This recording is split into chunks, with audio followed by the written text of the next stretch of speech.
Vous êtes sur Télé 50, vous regardez Décryptage, votre magazine d'actualité en République démocratique du Congo. Bienvenue à tous et merci d'être avec nous. Nous allons parler de sujets d'actualité en RDC. Nous allons parler de la CENI qui entend saisir la Cour suprême pour la Cour constitutionnelle, j'allais dire, pour lui proposer la prolongation de l'élection présidentielle. On en parle dans cette émission. On parlera évidemment des élections de gouverneurs, vice-gouverneurs, des dispositions de la Constitution à problème, leur interprétation. Dans cette émission, avec Patrick Kanga, il est cadre du parti présidentiel, le PPRD. Bienvenue. Merci. Merci d'avoir accepté notre invitation. Merci. Alors, première question, c'est une question qui fait débat, à la une d'ailleurs de l'actualité en RDC. Nous avons entendu Corneille Nangaa, président de la CENI, qui entend saisir la Cour suprême, la Cour constitutionnelle, j'allais dire, pour lui demander évidemment de proroger l'élection présidentielle. Quel est votre regard? Parce que des juristes que nous avons reçus sur ce plateau, qui vous ont précédé, certains estiment que cette démarche va à l'encontre des exigences, des prescrits de la Constitution congolaise. Merci pour l'invitation, une fois de plus. Bon, je crois que la CENI, comme nous tous, nous avons eu à l'entendre, qu'elle a l'intention de saisir la Cour constitutionnelle. Jusque-là, la saisine n'a pas encore été faite. L'intention de la CENI a été rendue publique par le président de la CENI, M. Corneille Nangaa. Comment pouvons-nous faire une analyse sur quelque chose qui n'existe pas encore dans les faits? Mais l'état de droit nous exige aussi un certain comportement vis-à-vis des institutions. La CENI, qui est un organe indépendant, mérite que nous puissions lui accorder tout le respect pour ne pas vider la substance de son indépendance. Est-ce que l'intention est faisable? Je pense que nous devons d'abord, oui, la première chose, oui, c'est de respecter l'indépendance des institutions, l'indépendance de la CENI, l'indépendance de la justice, parce que dès l'instant où les politiciens se mettent à juger des actes qui ne leur reviennent pas en termes de leurs prérogatives, nous vicions la vie démocratique. La CENI a manifesté l'intention de saisir la Cour constitutionnelle. Jusque-là, nous ne savons pas quels seront tous les contours qui vont circonscrire cette action. Est-ce que nous devons activement critiquer cette intention? Je ne pense pas. Mais est-ce que, à son tour également, la Cour constitutionnelle peut aujourd'hui, elle peut être compétente de proroger une élection présidentielle? Je ne sais pas si la question s'est posée au niveau de la Cour en ce sens-là. Donc, il est difficile que nous puissions dire des choses à la place de la Cour. La Cour jouit de son indépendance et elle dira le droit conformément à l'esprit et au texte constitutionnel. Mais lorsque nous lisons la loi organique portant fonctionnement et organisation de la Cour constitutionnelle, dans l'exposé de motifs qui constitue l'esprit de la loi instituant cette Cour, on dit clairement que la Cour constitutionnelle a notamment des prérogatives en matière électorale. Et dans ce même exposé de motifs, on dit que la Cour a une compétence par rapport à la régularité du processus électoral de l'élection du président de la République et des élections législatives au niveau national. Donc la Cour a la compétence de connaître du processus électoral. Or, l'organisation du processus électoral revient... Contentieux électoraux, ça veut dire c'est la période post-électorale. Je parle de l'esprit du texte. Oui. Dans l'exposé de motifs, on ne parle pas du contentieux. Oui. On dit que la Cour constitutionnelle a des compétences électorales. Elle a la compétence de veiller à la régularité du processus électoral du président de l'élection présidentielle et législative. Mais on risque d'entrer dans une phase... Donc, on risque d'entrer dans une phase d'irrégularité. Et celui oui. qui, l'organe appelé à organiser les élections, c'est la CENI. Donc, il y a d'une part la Cour constitutionnelle qui a des compétences électorales et il y a la CENI qui a la compétence d'organiser ces élections. Donc, si nous allons simplement sur base de la logique, on voit bien que la CENI ne peut s'adresser que à la Cour constitutionnelle. Et en cela, je ne vois pas où est-ce que se situerait la polémique qui est en train de prendre cours dans le débat actuel. Mais attendez, mais quand on regarde la disposition 161, où l'on cite pratiquement les institutions ou les organes habilités à saisir la Cour constitutionnelle, notamment en matière d'interprétation, la démarche aujourd'hui, ou disons l'intention de la CENI, ce n'est pas une question liée à l'inconstitutionnalité. c'est lié à un processus électoral. C'est vous qui c'est le dites, pourquoi vous avez peut-être des capacités je pose une question. Oui. à voir ce qui n'est pas encore fait. Parce que la CENI, jusque-là, n'a pas posé l'acte, n'a pas encore saisi la Cour constitutionnelle.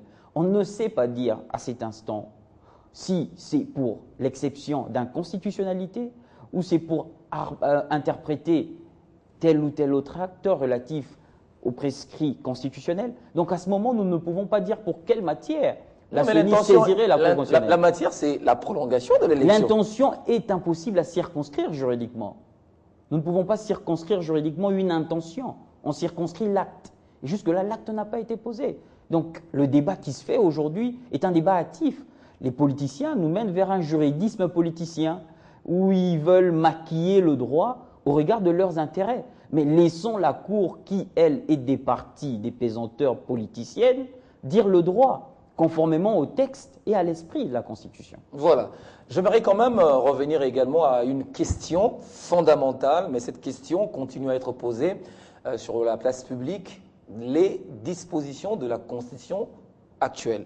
Je vais prendre la toute première, l'article 70. J'ai lu également une explication assez intéressante que vous avez donnée par rapport à certaines de ces dispositions. Prenons l'article 70 dans son alinéa B, qui stipule qu'à la fin de son mandat, le président de la République reste jusqu'à l'installation effective du président élu. Quelle est l'explication que vous donnez? Je sais que vous n'êtes pas constitutionnaliste, ça c'est vrai, mais quelle est l'explication que vous donnez à cet article? La loi est claire. Il n'y a même pas à interpréter. On l'interprète, ou la Cour constitutionnelle interpréterait une disposition constitutionnelle qui sème ou qui est encline à une certaine confusion. Mais ça pose confusion, cette écriture. Non, il n'y a pas de confusion. Simplement, les politiciens veulent nous emmener vers un juridisme partial. Donc chacun interprète et veut que son interprétation ait force de loi. Or, dans un état de droit démocratique, les choses ne marchent pas de cette manière-là. L'alinéa 2 dit simplement que le président de la République reste en fonction jusqu'à l'installation effective du président élu. Cet article-là n'a pas besoin pour être opérationnel, n'a pas besoin pour être effectif, qu'il y ait déjà eu un président élu. Parce que nous avons eu à le dire dans une émission précédente, élu dans ce contexte-là donne la qualification de ce nouveau président. Nous étions dans une situation de guerre, une situation de conflit. Lorsque la Constitution du 18 février vient d'être élaborée en 2005, donc il fallait sacraliser l'élection, il fallait sacraliser la démocratie. Et pour cela, il fallait consacrer cela dans la Constitution. Cela, ça veut simplement dire que celui qui doit un jour remplacer le président de la République ne peut provenir que d'une élection et pas d'un autre format. Il n'y a pas un autre procédé. Donc la légitimité du président de la République actuelle ne pourra s'estomper que par une autre élection et pas par des manœuvres politiciennes, pas par les points de vue des partis de l'opposition. Donc pour que la légitimité actuelle s'estompe, celui du président de la République, celle du président de la République, il faudrait qu'il y ait une autre élection. Voilà pourquoi on parle de élu. Élu qui, dans ce contexte-là, faisons un peu de grammaire, nous en avons tous fait, c'est un adjectif qualificatif. Donc il vient qualifier ce nouveau président. Ça ne doit pas être un président qui est issu d'un mouvement de masse de la rue, d'une rébellion, d'un caucus de l'opposition à Lubumbashi, ou je ne sais où, ou à Gorée. Non, il faut que ce soit un président qui est issu de l'élection. Et la vacance, en ce moment-là, ne s'identifie pas parce que la Constitution prévoit la continuité constitutionnelle. C'est pour éviter qu'il y ait une vacance qu'il a établi cet alinéa-là. Donc, mais cette élection est définie dans le temps. Jusque-là, oui. Il y a des interprétations qui, on nous donne l'impression, sont juridiques, mais ces interprétations sont politiciennes. Alors si vous dites qu'il faut y voir l'élection, qui pourrait évidemment faire que le président soit remplacé, ça veut dire que cette disposition consacre également la transition? Non, il n'y a pas de transition. Il n'y a pas de transition. La Constitution consacre aussi le principe de continuité de l'État, qui, de surcroît, est incarné par le président de la République. Le président de la République, la confusion est que beaucoup de gens pensent que c'est l'individu qui marche, l'individu qui a une famille biologique. C'est en même temps cela, mais c'est en même temps une institution, au même titre que le Parlement, au même titre que le gouvernement, au même titre que les cours et tribunaux. C'est une institution. Lorsque le Sénat, lorsque les assemblées provinciales attendent leur renouvellement, qui ne peut intervenir que par l'élection des autres élus, cela va de même pour l'autre institution, qui est l'institution que certains appellent la clé de voûte de la vie publique. Il y a une similarité également avec l'élection des sénateurs, l'élection des députés. C'est une institution comme les autres. D'ailleurs, en termes de prérogatives, c'est l'institution clé de notre vie publique. Mais ils sont plus légitimes, ceux-là. Ils sont plus légitimes, mais ils posent des actes. Tous les actes posés par le Sénat aujourd'hui, je ne vois pas quelqu'un qui les refute ou qui les recuse. Donc les actes posés jusque-là par le Sénat sont légitimes. C'est un débat, on peut le dire, inutile, parce que c'est une institution. Parce qu'il ne faut pas aussi nous emmener dans un débat qui concerne trop à justifier l'article 70 alinéa 2. Cela donne l'impression que nous sommes en train d'aller dans un schéma politicien. Cela veut simplement dire que les autres qui sont en train aujourd'hui d'invoquer une prétendue vacance de pouvoir, avant ils disaient que la Constitution devait être révisée par la majorité. Jusqu'à ce jour, la Constitution n'a jamais été révisée. On nous a parlé de tellement d'éléments qui devaient être faits du fait de la majorité. Jusque-là, ça n'a jamais été fait. Et aujourd'hui, on nous sort une notion tombée de nu qui est la vacance de pouvoir. Une vacance de pouvoir, non pas selon les prescrits de la Constitution, mais selon les prescrits de quelques groupes de l'opposition. Attendez, mais la fin du premier mandat ou la fin du second mandat du chef de l'État, ça marque également ou ça consacre la vacance? Floride, je suis très mal à l'aise qu'on puisse parler d'un mandat qui est encore en cours et que vous ne parliez pas des mandats qui sont en dépassement de moins 5 ans. Ça, c'est l'injustice. Donc, le président de la République a été élu en 2011 et son mandat court encore. Il n'est pas à la fin. Il y a ceux qui sont en dépassement depuis 5 ans. 5 ans. Et vous n'en parlez pas. C'est des institutions comme les autres. Mais pourquoi va-t-on ils veulent pas être il y a là, des débats, il y a des débats plus importants qui concernent la vie de la nation, qui concernent l'emploi des jeunes, qui concernent la vie économique du pays, qui concernent le social de la population. Et il serait important que nous fassions ce débat, le débat du programme, le débat du bilan, tout ce que le président de la République a eu à faire pour ce pays de 2001 à aujourd'hui. Il faut montrer tous les travaux qui ont été faits, tous les changements qui ont été perpétrés dans ce pays. Ce débat-là est plus important que le débat politicien dans lequel on veut nous enfermer. Ce débat-là ne concerne pas la population. La maman qui vit à Mouéka ne s'intéresse pas dans ce débat qui ne concerne qu'une certaine élite qui veulent accéder au pouvoir par tous les moyens, même en interprétant politiciennement la Constitution. Répondez à ma question. Alors, il ne faudra pas qu'on soit figé quand est-ce qu'à votre avis, la vacance est déclarée au sommet de l'État? Mais la Constitution détermine clairement les conditions. Vous le dites toujours clairement et les autres l'interprètent différemment de vous. Mais non, moi ce que je dis… Là où c'est clair, c'est compliqué pour les autres. Non, écoutez, ils ont des perceptions, ils ont des vues politiciennes. Quand est-ce que la vacance est déclarée au sommet de l'État? L'article 75 ou 76 définit clairement les conditions de la vacance du pouvoir. Il définit clairement. En cas de décès, en cas d'empêchement définitif. Et on le dit clairement dans la Constitution. Ce n'est pas dans les conditions fixées par le G7. Un autre débat, c'est aussi justement ce qu'on appelle aujourd'hui l'empêchement définitif ou autre empêchement définitif. C'est le fait que le chef de l'État actuel n'ait pas organisé l'élection constitue également un empêchement. Ça, c'est du sophisme. C'est du sophisme. Le président de la République, dans quelle disposition constitutionnelle il lui est incombé d'organiser les élections? Où? Quel est cet article de la Constitution qui lui donne cette prérogative? Qu'on nous le dise. Où est-ce que dans la Constitution on dit que c'est lui qui doit organiser les élections? Mais lorsque l'on cite nommément des cas où la vacance peut être déclarée au sommet de l'État, maladie, mais autre empêchement définitif, on aimerait bien… Qui doit définir ces autres-là? On aimerait bien savoir… Mais qui doit définir ces autres-là? C'est qui? Est-ce que c'est tout le monde? Est-ce que c'est toi? Est-ce que c'est moi? L'État de droit institue des institutions. Respectons nos institutions. Il ne faut pas que nous soyons des démocrates à demi-mesure. Soyons des démocrates, pleinement démocrates. Il faut que nous respections nos institutions. Et l'institution habilitée à dire ou à établir ces autres causes comme cause d'empêchement définitif? J'ose croire que c'est la Cour constitutionnelle. Et ce ne sont pas les individus qui, au sortir de leur réunion politique, vont faire prévaloir leur vue comme si c'était une évangile. Ce n'est pas le cas. Mais certains disent déjà que la fin du mandat du président de la République aujourd'hui va emmener aujourd'hui pratiquement la population à se prendre en charge. Ça veut dire que le pouvoir serait exercé en dehors des exigences de la Constitution. Lesquels? C'est la fin. Vous avez eu un premier mandat, un deuxième, puisque vous n'en avez pas le droit d'en prendre un troisième, le pouvoir va être exercé contrairement à la Constitution actuelle. Non, là vous allez vraiment, vous êtes en train d'emboîter dans le même sens de tout ce qu'ils sont en train de raconter des âneries tous les jours. Ce n'est pas du tout vrai.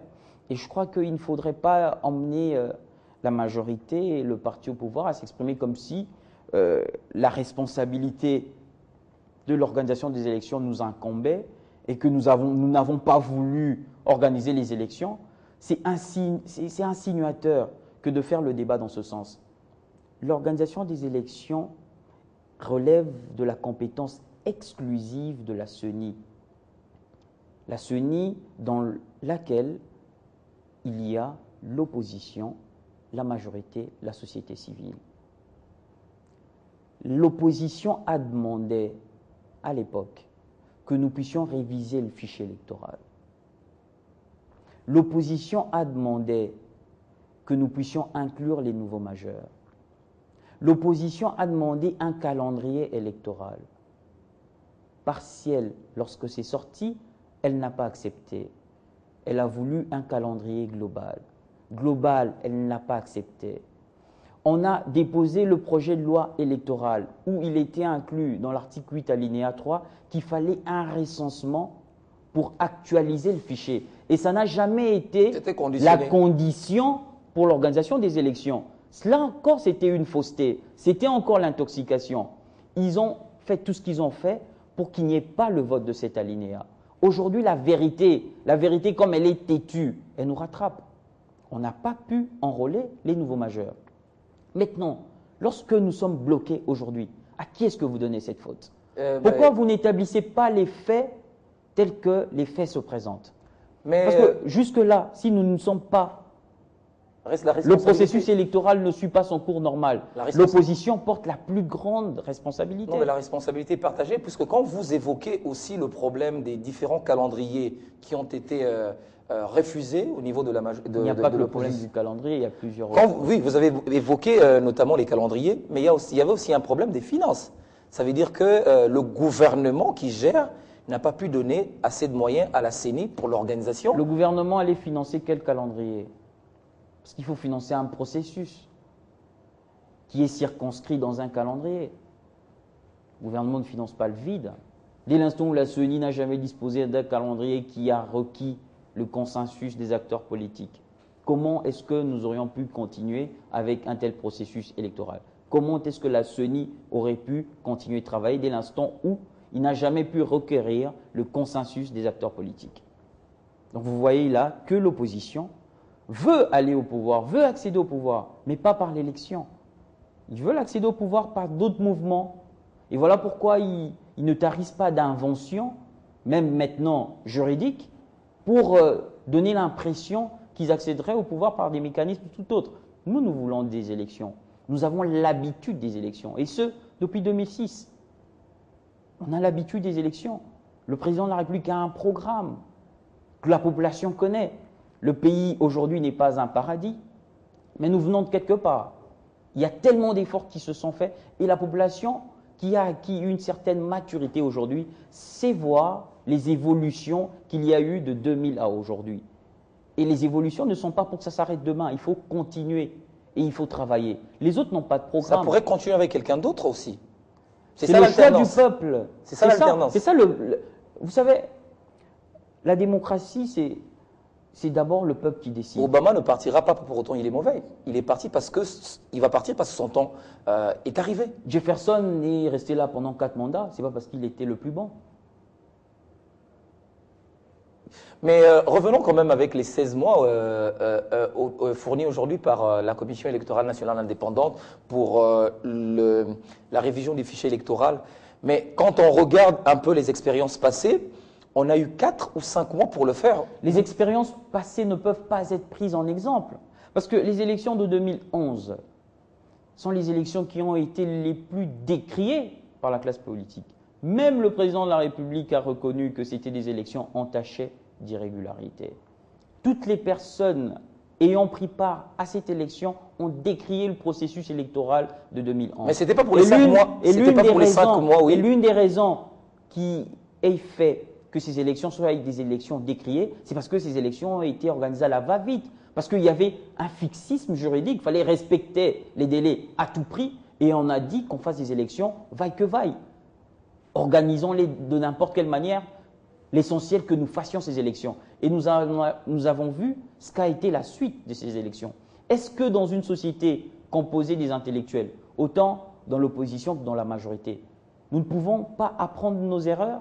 Est-ce qu'il faudrait que nous fassions encore des élections à la va-vite, comme en 2011, pourvu d'atteindre un certain besoin fixé, un certain juridisme figé, sans tenir compte des équilibres qui fondent la stabilité de notre pays? Mais là, vous contredisez quand même les experts électoraux de l'OIF qui, eux aussi, ont proposé pratiquement les mêmes temps que l'opposition. Les experts de l'OIF ont… 5-6 mois pratiquement les pour… Les experts de l'OIF n'ont pas parlé de 5-6 mois, ils ont parlé de bien plus, et ils ont relevé plusieurs pesanteurs. Mais pas 17 mois. Je ne suis pas expert de la CENI, ni expert électoral. Ça, c'est un débat qu'il faut laisser aux experts. Il y en a plusieurs. J'ai notamment lu M. Jérôme Bosso, qui est un expert aussi très important de notre pays et même du continent, qui a donné d'autres chiffres. Ça, c'est un autre débat. Mais il faut que le principe d'abord soit admis. Et le principe ne pourra être admis que lorsque les politiques auront une vue consensuelle sur ce que devrait être le processus électoral. Et jusque-là, ce consensus n'est pas requis. Ce consensus n'existe pas. Alors laissez-moi poser une dernière question avant de finir cette émission. On a quand même observé à l'Équateur, en rapport évidemment avec l'élection des gouverneurs et vice-gouverneurs, que la majorité présidentielle a même menacé les députés provinciaux pour leur demander d'élire le ticket de la majorité présidentielle, sinon ils iraient faire le champ. Vous étiez là? Et la pêche. Vous étiez là? Thomas Lokondo l'a décrié. Thomas Lokondo l'a décrié sur Radio Okapi. Je ne l'ai pas lu, je ne sais pas de quoi est-ce que vous parlez. Je crois que l'élection se fera conformément à la Constitution. Les députés prendront un papier et ils vont le placer dans l'urne. Et moi, je souhaite que le candidat de la majorité puisse être élu. Je ne veux pas sombrer dans la polémique dans laquelle vous voulez me mener. Merci beaucoup, cette émission est terminée. Monsieur Patrick Anguin, merci d'avoir voulu commenter l'actualité avec nous. Je rappelle que vous êtes cadre du PPRD, le parti présidentiel. Merci d'avoir été avec nous sur ce plateau. Merci à vous également d'avoir suivi cette émission. Portez-vous bien, à très bientôt avec le même plaisir.